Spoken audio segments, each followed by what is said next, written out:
मानो तो मैं गंगा माँ हूँ, ना मानो तो बहता पानी। तो मैं बोली पापा मुझे तो मन मेरा सिलाई में, मैं तो सिलाई सिखा दो मुझे। तो मेरे पापा ने मशीन ला कर दी कहीं से। जैसे मैंने टीवी में गाने चला दिया और उनके साथ साथ मैं भी तेज़ आवाज़ में गाती थी क्योंकि मुझे शौक़ था। मेरे पड़ोसी भी बोलते थे अरे रेनू तुम ही गाओ या तो टीवी को गाने दो। हम कि नहीं पंडित जी सचमुच का कथा नहीं करना है, सिर्फ कथा करना है, हमें प्रसाद खाना है बस। और अपना घर में दुकान भी है मेरी कॉस्मेटिक की, कि ताकि जो गांव की जो मेरी दोस्त हैं जो अगल बगल की, इन्हें ऋषिकेश जाके किराया खर्च करके वहाँ से कुछ खरीदना ना पड़े, 2 रुपए कम लगा के मेरे घर में ही मैंने दुकान खोल रखी है। मैंने सुना है पूजा जी कि आप खाना बहुत अच्छा बनाते हैं। खाना मुझे शौक है बनाने का। एक बात बोलो, जब मेरी सास आई थी ना मुझे देखने के लिए, मैंने पसंद करे ना करे पकोड़े बना दिए खूब सारे। जय हो गंगा माता तेरी जय बोलो, जय हो गंगा माता तेरी जय बोलो। डुगडुगी आपका अभिवादन करता है। मैं हूं राजेश पांडे और आज मैं पहुंचा हूं मनसा देवी, जो नगर निगम ऋषिकेश का एक हिस्सा है और श्यामपुर क्षेत्र में आता है।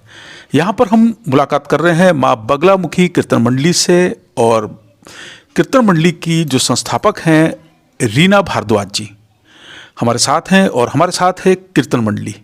रीना जी, मैं आपसे जानना चाहूँगा कि जो कीर्तन मंडली की जो शुरुआत हुई वो कैसे हुई, इसके बारे में जान। कीर्तन मंडली की जो शुरुआत है, सबसे पहले तो मैं आपको सभी को राधे राधे बोलूँगी। और कीर्तन मंडली की जो शुरुआत है वो तो मेरे मन में बचपन से ही भगवान के प्रति जो आस्था थी वो मेरे को ही इस रास्ते पे लेके आई है।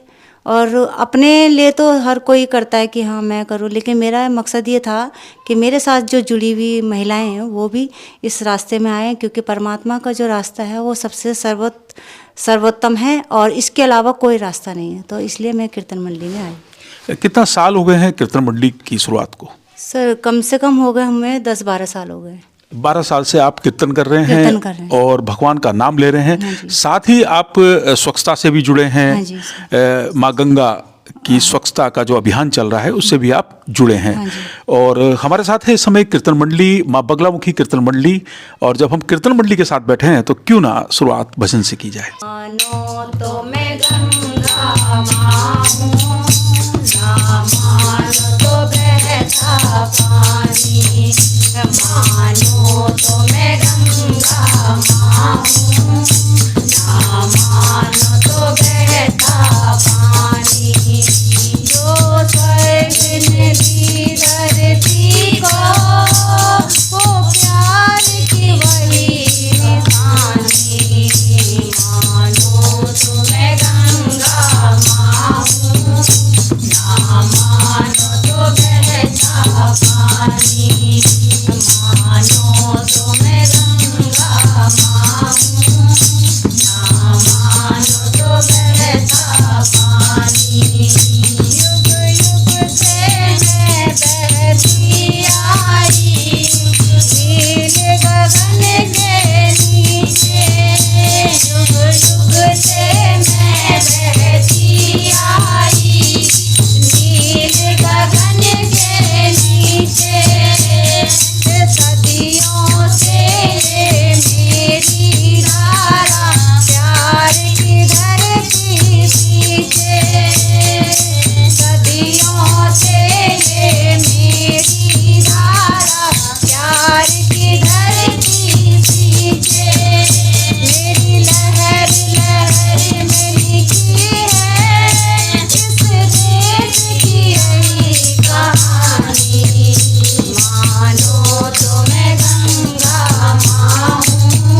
बहुत सुंदर प्रस्तुति, मैं खो गया था। माँ गंगा का वो अनुपम नज़ारा मुझे मेरे सामने आ रहा था।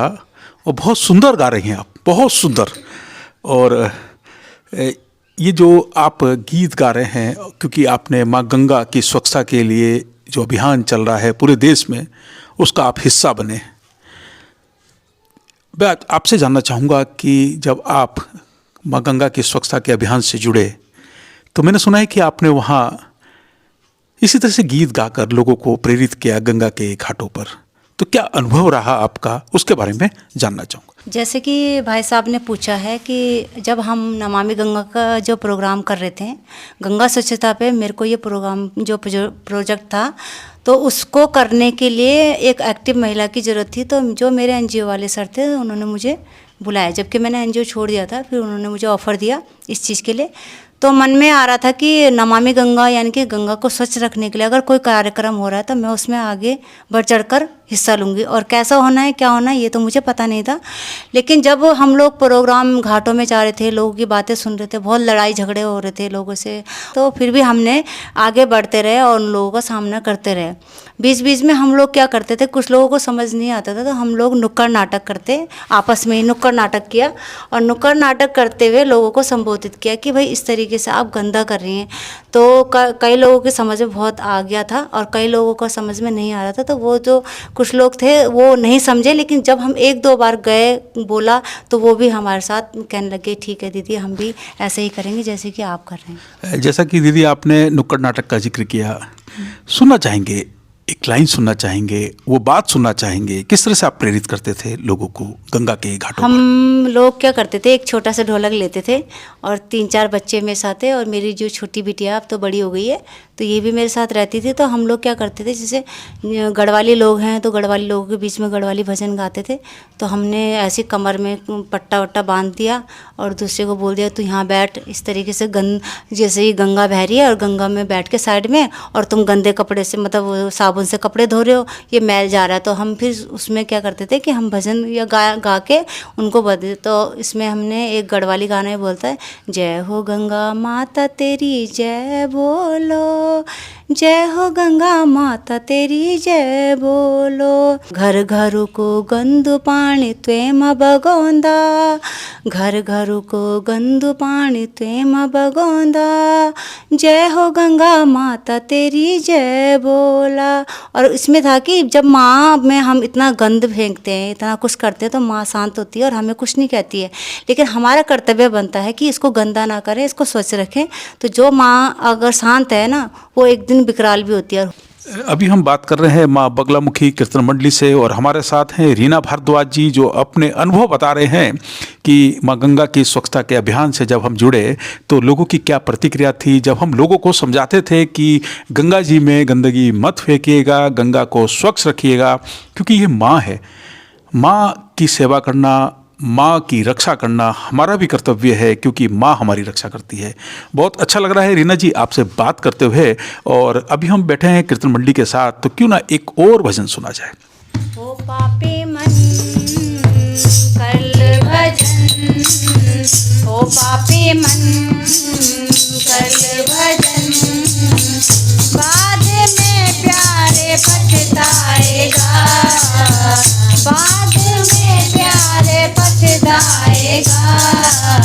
ओ पापी मन कर भजन, ओ पापी मन कर भजन, आया है दर पे कर मनन, आया है दर पे कर नमन, बाद में प्यारे पछताएगा, जब पंजे में पंछी निकल जाएगा, जब पंजे में पंछी निकल जाएगा।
बहुत अच्छा भजन आप सुना रहे थे कि ओ पापी मन कर ले भजन। और मैं भी पुण्य का भागीदार हो रहा हूँ, क्योंकि मैं लगातार महिलाओं के बीच बैठ रहा हूँ, कीर्तन सुन रहा हूँ, भगवान के भजन सुन रहा हूँ। हमारे साथ हैं ज्योति जी। ज्योति जी, मैं आपसे जानना चाहूँगा कि जब आप कीर्तन मंडली से जुड़े, उससे पहले की जो ज्योति हैं और आज की ज्योति, कितना अंतर है? काफ़ी अंतर है। जो उस समय तो हमें कुछ पता भी नहीं था गीत होता क्या है, कीर्तन करते कैसे हैं। पर जब से यहाँ कीर्तन मंडली में जुड़े हैं, दीदी के साथ जुड़े हैं, अच्छी अच्छी बातें सुनने के लिए, सीखने के लिए, और काफ़ी कुछ मतलब कि करने के लिए मन में वो होती है कि हाँ हम करेंगे, हम कर सकते हैं, आगे बढ़ सकते हैं, हमें ये करना चाहिए।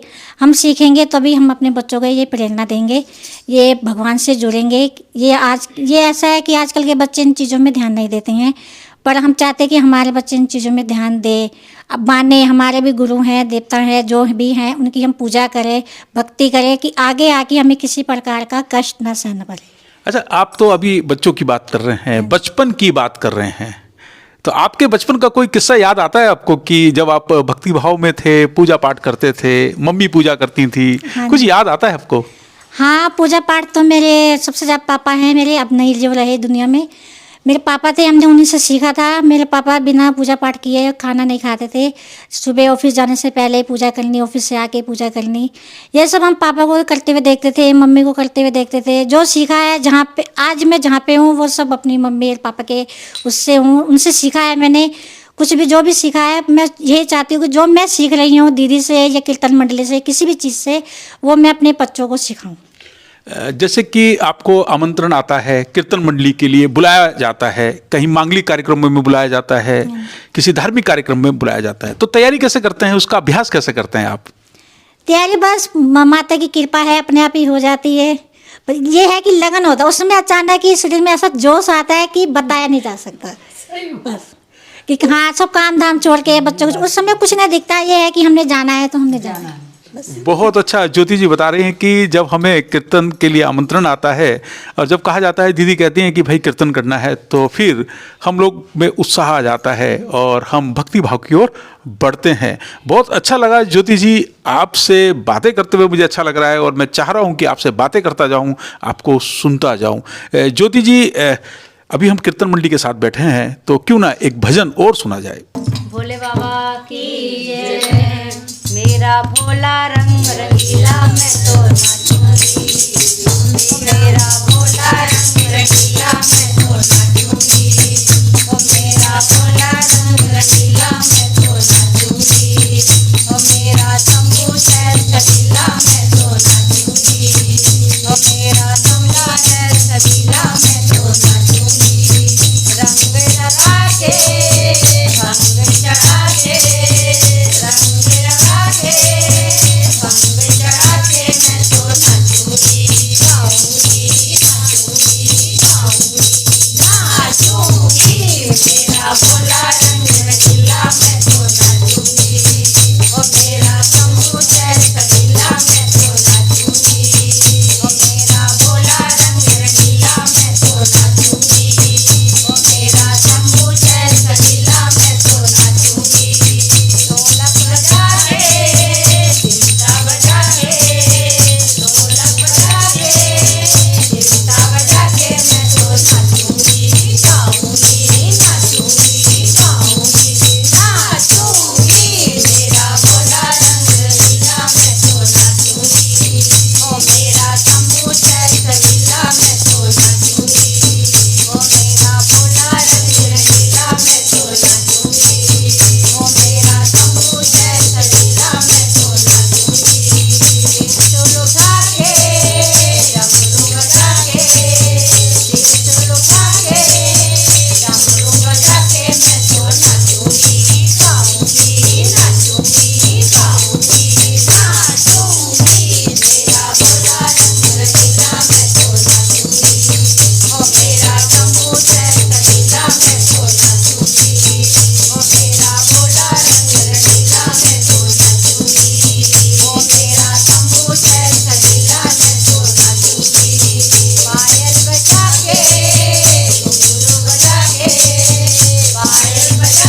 बहुत सुंदर कीर्तन आप प्रस्तुत कर रहे हैं और इस समय हम मुलाकात कर रहे हैं माँ बगलामुखी कीर्तन मंडली से। और आप कीर्तन ही नहीं करते बल्कि आप लोगों को प्रेरित भी करते हैं स्वच्छता के लिए।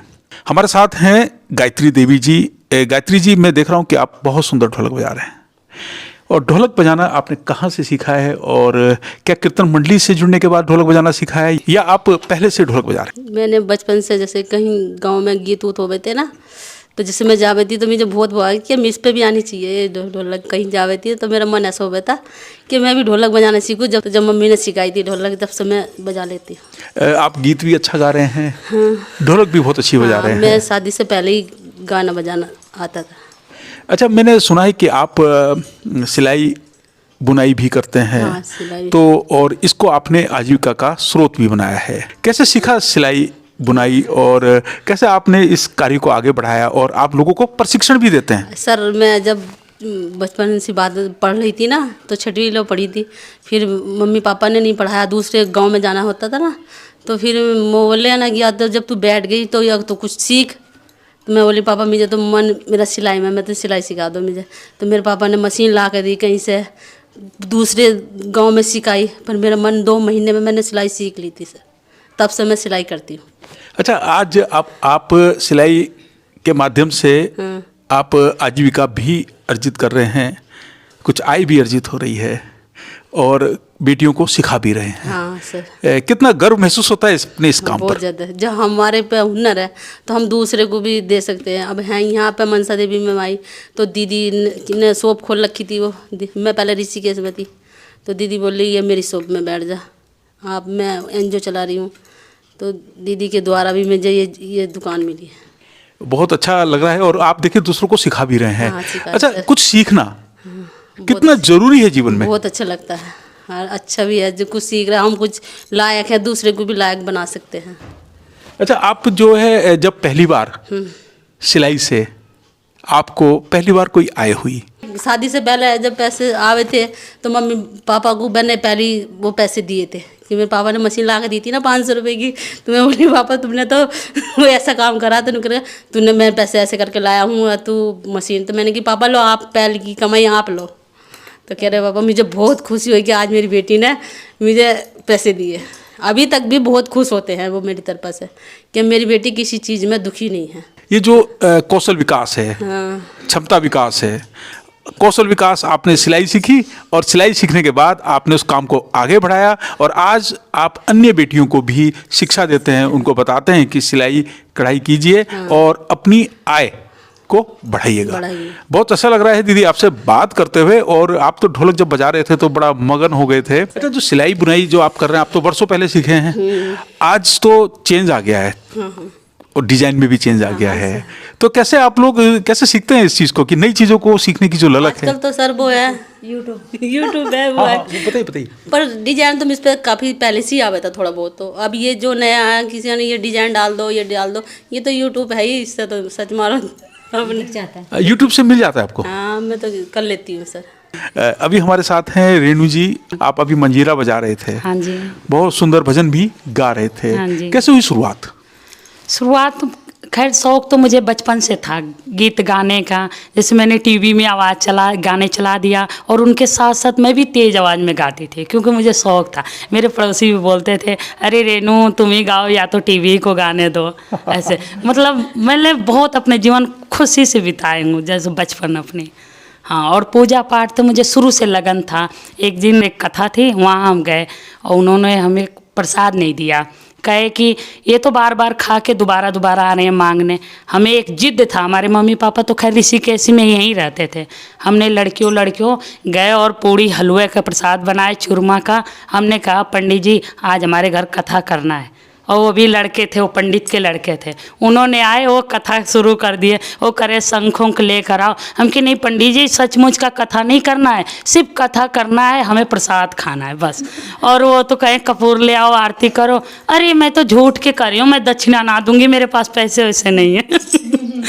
फिर भी उन्होंने कथा कहा, ये भगवान की कृपा थी। मेरे पापा सुने तो खुश हुए कि मेरी बेटियों की वजह से मेरे घर में कथा हो गई। चाहे वो हंसी मजाक में हुई, पर कथा हुई, शंख बजे, सभी को प्रसाद भी मिला, हमने भी खुश होकर प्रसाद खाया। तो उस चीज़ से मुझे बहुत पहले ही से लगन थी। रेणु जी ने प्रसाद ग्रहण करने के लिए, खाने के लिए आपने कथा कर दी। हाँ, कथा करवा दे, खुश हो गए। ये बचपन की बात है। ये बचपन की बात है। कितनी उम्र होगी उस समय आपकी? करीब यही 10-12 साल। 12 साल। 12 साल की। और बच्चों को बुलाया और कथा करती? हाँ, और बच्चों को बुलाए, हम 4-5 लड़कियां थे, हमारी सहेलियां वालियां, और हमने कर दिए। और हमारे पड़ोसी भी सुन के आ गए, किनके घर में शंख बज रही है, अरे रेनू ये क्या कर रहे हो, मम्मी पापा तुम्हारे हैं नहीं? कुछ नहीं, हम झूठ मूठ के कथा कर रहे हैं, हमें प्रसाद खाना। रेणु जी, ये तो देखिए, ये ईश्वर की कृपा है। हाँ, ये ईश्वर की कृपा। ईश्वर ने किसी भी बहाने से आपके घर, हाँ, आए, उनका नाम आपने लेना था, और ये बहुत अच्छा संस्मरण आपने सुनाया है। क्या हमने कहते हैं? बहुत मतलब घर में पकवान अच्छे अच्छे पकाना था। मेरे मम्मी पापा यहाँ रहते थे और हम बाहर कहीं घूमने नहीं जाते, तो हम 4-5 लड़कियाँ इकट्ठा होती और अपने, आज ये चीज़, आज ठेकुआ बनाना है, आज पकौड़ी छानना है, किसी ने तेल लाए, किसी ने बेसन लाया, और हम दोपहर भर लग गए और साड़ी बांधने का ढंग सीखे कि हम जाएंगे ससुराल तो कैसे। हमारे यहाँ साड़ियों का बहुत रिवाज है, तो हमने घर ही घर में लड़कियाँ सारी साड़ी बांधे और ऐस की ज़िंदगी हमने जिए, खुल के बचपना जिए। बहुत अच्छा। और याद आता है अभी वो बचपन? आज भी याद आता है। वो जब जाते हैं तो कहते थे, आज भी हमारी जो भाभियाँ हैं वो कहती हैं, रेनू तुम लोग रहते थे, वो दिन क्या थे, तुमने हंस के वो जीवन कैसे बिताए। तो आज वो चीज़ें याद आती है, आज घर गृहस्थी में उलझ गए आगे। रेणु जी, इस बहाने सही आप बचपन में खो गए, आप बचपन की यादों को ताज़ा करने लगे। बहुत अच्छा लग रहा है आपसे बात करते हुए। अभी हम बैठे हैं कीर्तन मंडली के साथ। हाँ जी। भक्ति भावना तो आपके साथ हमेशा रहती है। हाँ, बचपन और से मुझे मैं शौक चाहता हूँ भक्ति कि भावना। माँ बगलामुखी कीर्तन मंडली का भविष्य बहुत उज्जवल हो और आप इसी तरह से भक्ति भावना को आगे बढ़ाते रहें, जन जन तक पहुँचाते रहें। तो क्यों ना एक भजन और सुना जाए।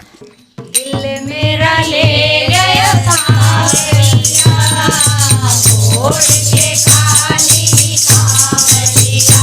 अरे दिल मेरा ले गया सावरिया, छोड़ के खाली कांवरिया। अरे दिल मेरा ले गया सावरिया, छोड़ के खाली कांवरिया। अरे दिल मेरा ले गया सावरिया, छोड़ के खाली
बहुत सुंदर गीत आपने प्रस्तुत किया है। अभी हम मुलाकात कर रहे हैं माँ बगलामुखी कीर्तन मंडली से, जो मनसा देवी क्षेत्र में रहते हैं और ये क्षेत्र ऋषिकेश नगर निगम में आता है। हम स्वच्छ रहेंगे तो स्वस्थ रहेंगे, और स्वस्थ रहेंगे तो प्रगति करेंगे, और प्रगति करेंगे तो हम अपने देश का नाम रोशन करेंगे। जैसे कि स्वच्छता पर हम बात करते हैं तो हम गीला कचरा और सूखे कचरे पर भी बात करते हैं, क्योंकि एट सोर्स घर पर ही हम कचरे का निस्तारण करते हैं। आप देख रहे हैं कि बड़े बड़े पहाड़ खड़े हो जाते हैं कचरे के शहरों में, जैसे ऋषिकेश में भी आपने देखा है, आसपास और भी ग्रामीण इलाकों में आप देखते हैं कि एक जगह लोग कचरा फेंकते रहते हैं। लेकिन उस कचरे को अगर हम घर से ही सेग्रीगेट कर दें, अलग अलग कर दें, गीला अलग, सूखा अलग, सूखे कचरे में प्लास्टिक और जो सूखी चीज़ें हैं उनको हम अलग कर दें, और गीले कचरे में जैसे सब्जियों के छिलके हो गए और फल हो गए, जूटन हो गया, ये सब आप अलग कर दें। और जो गाड़ी आती है उसमें भी आप इसको अलग अलग डब्बे होते हैं उसमें रख सकते हैं। उसमें हमारे साथ कई बार हम लोग देखते हैं कि कुछ लोग थैली में बांध देते हैं, पॉलीथीन में कचरे को भर देते हैं, उसमें सूखा भी होता है और गीला भी होता है, और उसके साथ कई बार ब्लेड भी होते हैं, कांच भी उसमें होता है, और हम उसको बांधते हैं और खाली प्लॉट में फेंक देते हैं। हम लोग ये देखते हैं कि हमारे घर पे कचरा ना रहे और इसको हम शिफ्ट कर देते हैं दूसरी जगह। हम अपनी साफ सफाई का ध्यान तो खूब रखते हैं, लेकिन हम बाहर अपनी जो धरा है उसको हम अपनी साफ सफाई के चक्कर में खराब कर देते हैं। हम कचरे का निस्तारण सही तरीके से नहीं करते हैं, और कई बार ऐसा होता है कि उस पॉलीथीन में बंधा हुआ कचरा पशु खाने के लिए दौड़ते हैं, और कई बार वो कांच उनके शरीर में चला जाता है, वो ब्लेड उनके शरीर में चला जाता है। तो इस तरह से हम अपनी गलती की वजह से पाप के भागीदार हो जाते हैं।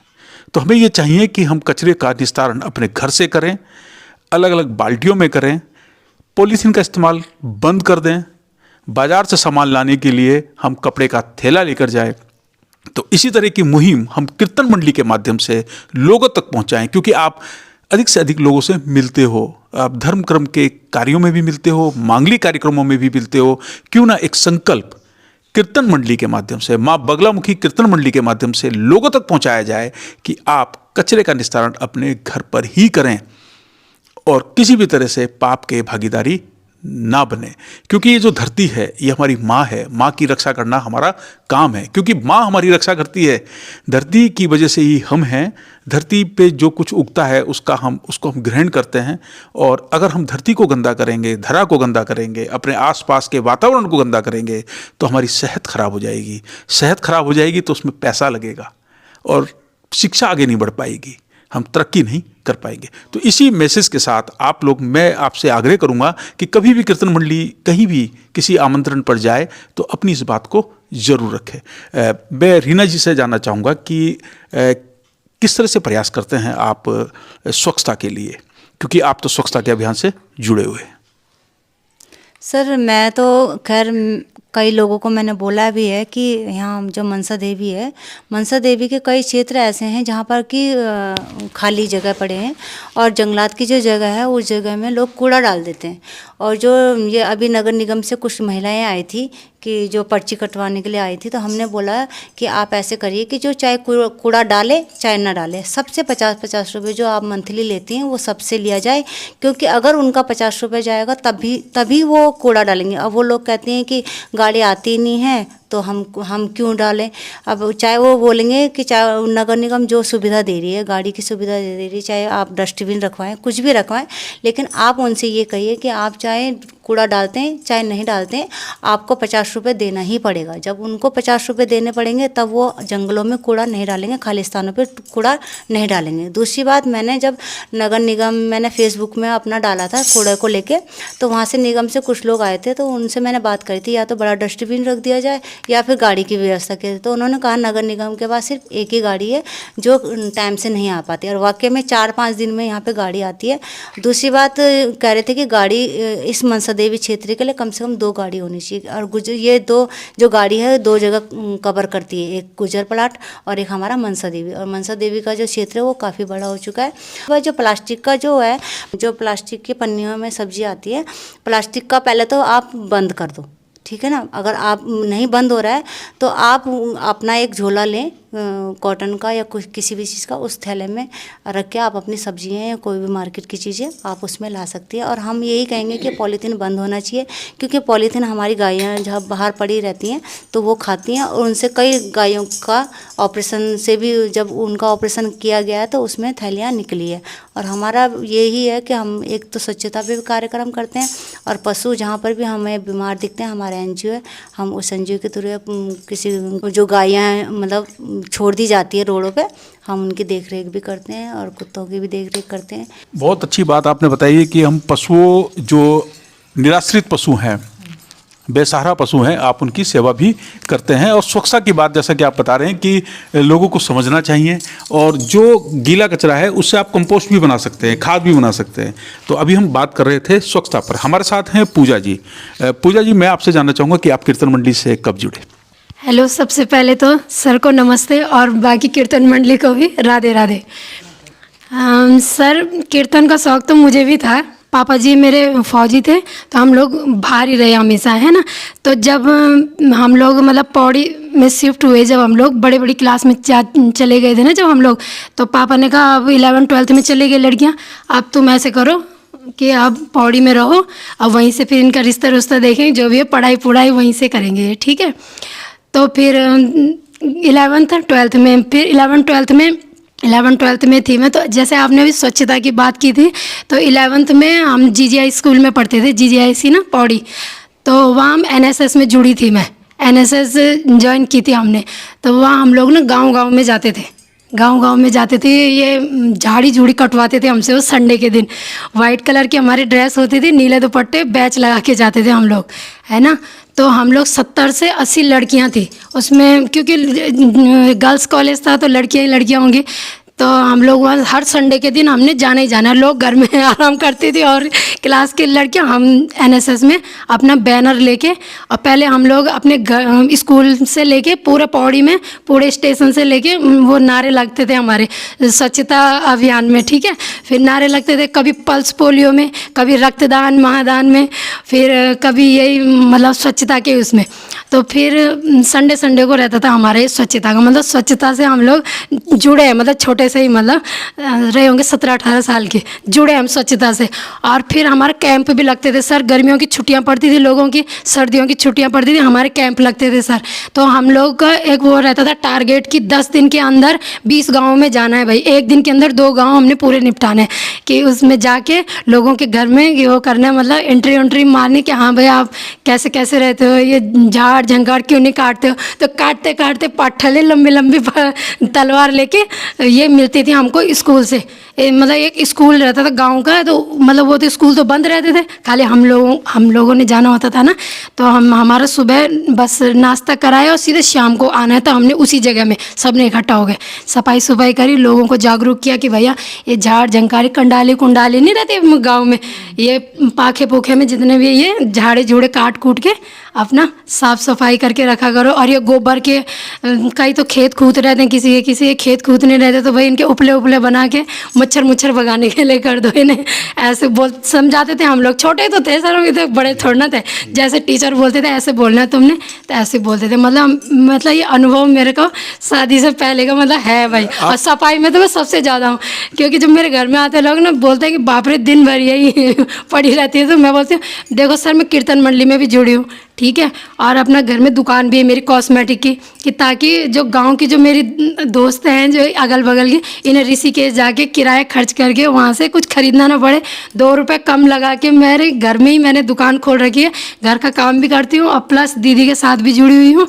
और दीदी हमें जागरूक करती रहती, कभी समूह में जुड़ोगे, कभी कीर्तन में जुड़ोगे, कमेटी चला, मैं घर में काफ़ी काम करती हूँ, और अपने अतिथि सत्कार भी करती हूँ, और घर में कोई मेहमान भी आ जाए सब कुछ कर लेती हूँ मैं घर में। जैसा कि आपने अभी NSS का जिक्र किया, हाँ। 2 दिन पहले मैंने NSS के एक शिविर में, अच्छा। इसमें बौद्धिक सत्र होता है, हाँ जी, तो उसमें मैं कहानी सुना कर आया। अच्छा। तो स्वच्छता की आप बात कर रहे हैं, बेटियां वो कर रही हैं, और मैंने उनसे पूछा कि आप तो लोगों को ये बताते हैं कि पॉलीथीन का इस्तेमाल ना करें, हाँ जी, आप पॉलीथीन का इस्तेमाल करते हैं? उन्होंने कहा सर आज के बाद से नहीं करेंगे, हाँ जी, क्योंकि हम लोगों को बताकर आए हैं, अगर हम ही उसको फॉलो नहीं करेंगे हाँ तो जी। कौन करेगा।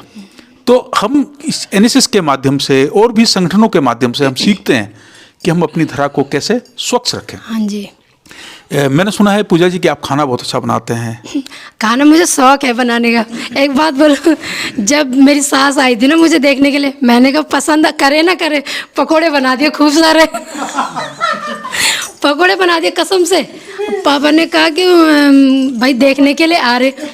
मैंने कहा कोई बात नहीं, पहली बार आए थे, पहले दफ़े मतलब पसंद हो गए थे। मैंने सोचा पता नहीं करते कि नहीं करते, लेकिन मैंने जो मेरी आदत थी सर ना, वो बोल रही मैं, जो मेरी आदत थी तो मैंने फट करके पकोड़े बना के खिला दिए। फ्राइडे को देखने आए, सैटरडे को मेरा धूमधाम से मेरी सगाई। ये मेरी ज़िंदगी का सबसे बड़ा वो है ना सच, कि मतलब मुझे यकीन नहीं था कि मेरे आज मैं देखने आया। परसों के दिन मतलब इतनी धूमधाम से पूरे मोहल्ले, पूरे रिश्तेदार पहुँचे मेरी शादी में, सगाई में, मतलब इतना अच्छे से अच्छा है। फिर उस टाइम में कॉलेज का सेकंड ईयर था मेरा। फिर मैंने फाइनल भी किया, बीए फाइनल भी किया। फिर इसके पापा ने मुझे एमए भी करवाया। मैं शादी से पहले वो था मेरा, ड्राइंग टीचर बनना चाहती थी मैं। तो फिर मेरी मम्मी ने मना कर दिया साहब कि पापा थे मेरे विशाखापट्टनम उस टाइम, और मम्मी थी पौड़ी, और जहाँ मेरा कॉलेज था वो था श्रीनगर, गढ़वाल यूनिवर्सिटी है ना। तो मम्मी ने कहा भाई देखो पौड़ी में इतना महंगा किराया, पापा तेरे वहाँ हैं, और तू लड़की है अकेले रहेगी वहाँ, कोई ना रिश्तेदार ना जानने वाला ना कुछ। तो फिर बस मैंने सिर्फ एक बार बोला था मम्मी वो करवा दे मुझे। तो इंटर में मेरे ड्राइंग थी ना मेरी इंटर में, तो मैंने उस टाइम ड्राइंग टीचर बहुत कम मिलते थे सर। 2007 में कर दिया था मैंने इंटर, तो नहीं था। तब मम्मी ने बस एक बार ना बोल दिया, नहीं करना, पढ़ना है तो पौड़ी वाले कॉलेज में पढ़, श्रीनगर नहीं भेजूंगी मैं, फिर तेरे लिए कमरा करेंगे, फिर किराया उड़ाया। फिर इतनी सैलरी भी नहीं थी उस टाइम, अब तो खैर इतनी सैलरी में खूब हो गई थी पापा की बाद में जब हमें विदा कर दी है ना। तब तो साल के हिसाब से सर सैलरी भी बढ़ती है, नहीं उस टाइम नहीं था। फिर हम मेरी मम्मी के बारे में सोचा, मैंने सोचा यार छोड़, क्यों परेशान कर रहा हूँ ना, ठीक है जितना है टैलेंट हम पे करते रहेंगे। फिर हमने पौड़ी के कॉलेज में मैंने एडमिशन ले लिया था। पूजा जी आपसे बात करते हुए अच्छा लग रहा है, क्योंकि आप अपने बचपन में ये अपनी थी पढ़ाई के दौर में आप पहुंच गए हैं, और आप याद करते हो उस जमाने को। याद आती मुझे, गाँव याद आता है आज भी? गांव तो सर कभी कभी जाते थे हम लोग, मई जून की छुट्टी में ही बस, है ना। तो मम्मी बोलते थे गर्मियों की छुट्टी में तो जाते थे हम लोग गांव ना। काफ़ी डेवलपमेंट है हमारा गांव, तो पौड़ी से अटैच है हमारा, तो है ना। तो जैसे कई गांव ऐसे हैं कि भाई वहाँ सुख सुविधाएं नहीं है, हमारे गांव में तो इंटर कॉलेज है सबसे पहला, तो है ना। 40 में कमी बोली, 50 साल पहले का ही होगा कम से कम। इंटर कॉलेज है मेरे वहाँ पे कंडारा, पौड़ी कंडारा गांव है ना, तो वो इंटर कॉलेज है वहाँ सबसे पहले। आसपास के 13, 14, 15 गांव थे, वो सब उधर ही आते थे पढ़ने के लिए, है ना। तो अभी भी चल रही है बढ़िया। क्या कभी जैसे पहाड़ में मैं देखता हूँ अक्सर बच्चों को 8-8 किलोमीटर पैदल चलते हैं? हाँ, तो हमारे गांव वालों को तो नहीं हुई दिक्कत। क्यों? क्योंकि स्कूल वहीं थी, इंटर कॉलेज पूरा वहीं था। अब तो इंग्लिश स्कूल भी खुल गई। ये है जैसा आप कह रहे हैं कि बच्चों के लिए स्कूल जाने के लिए बहुत दूर है, पर अब क्या फ़ायदा, क्योंकि प्लान इतना हो गया है नीचे लोगों का कि वहाँ पर अगर स्कूल बनाए भी जाएं, सुविधाएं दे दे कि नज़दीक में, तो कोई है नहीं वहाँ पे। ये प्लान को रोकने के लिए अगर गवर्नमेंट कोई स्कीम करती है, रोका जाए, तो इससे काफ़ी बेनिफिट होगा।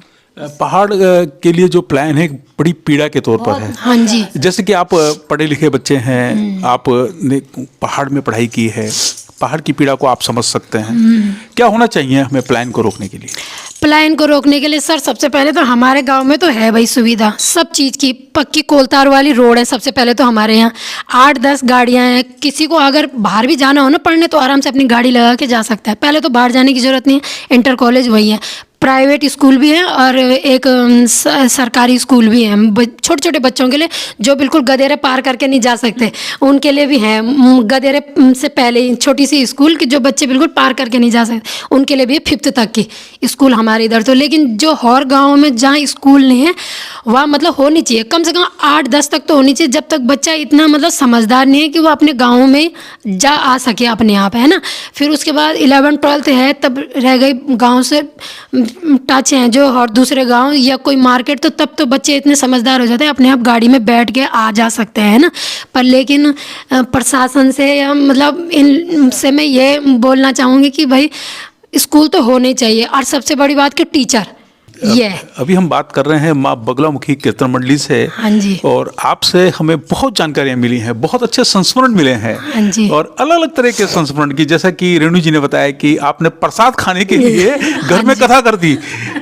हाँ जी। तो और जैसा कि आपने बताया कि आपने सिलाई सीखी है और पापा ने सिलाई मशीन ला कर दी, और आपने पहली आई जो हुई वो पापा के हाथ में रखी।